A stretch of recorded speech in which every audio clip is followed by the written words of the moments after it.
नमस्कार, मैं हूं अर्चित और आप देख रही हैं 29 न्यूज। तो चलिए रुक करते हैं इस खास खबर की ओर।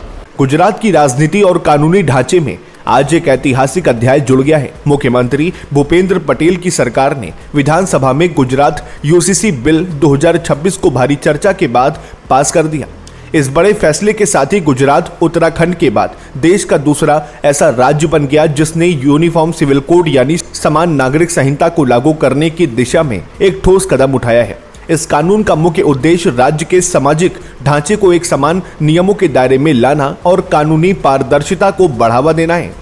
इस नए यूसीसी बिल 2026 के तहत अब शादी, तलाक, संपत्ति का उत्तराधिकार और यहां तक कि लिव इन रिलेशनशिप जैसे संवेदनशील मामलों में सभी धर्मों के नागरिकों के लिए एक समान नियम लागू होंगे। कानून की सबसे बड़ी बात यह है कि अब गुजरात में बहुविवाह यानी पॉलीगैमी पर पूरी तरह से रोक लगा दी गई है।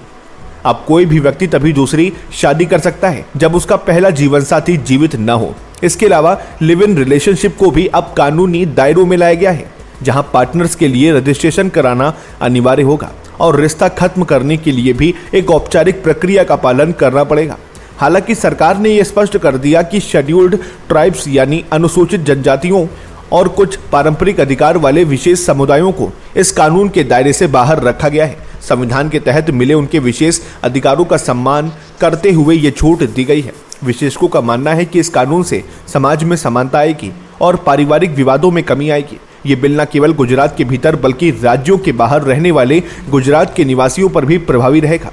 गुजरात का ये फैसला अब देश भर में समान नागरिक संहिता को लेकर चल रही बहस को और भी तेज करने वाला साबित हो रहा है।